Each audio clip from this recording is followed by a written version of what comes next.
Kasadyaning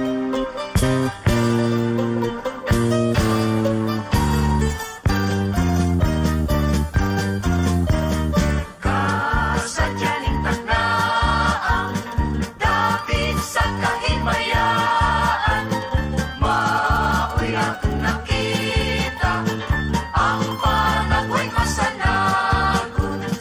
Ulahan o ulahan, ang tagbalay nga giawitan, awit kahalang doon sa kanang Pasko magmalipayo.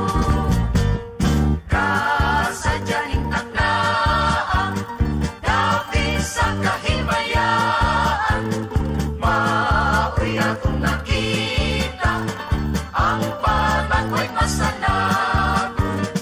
Ulahan o ulahan, ang tagbalay nga giawitan, awit kahalang doon sa kanang Pasko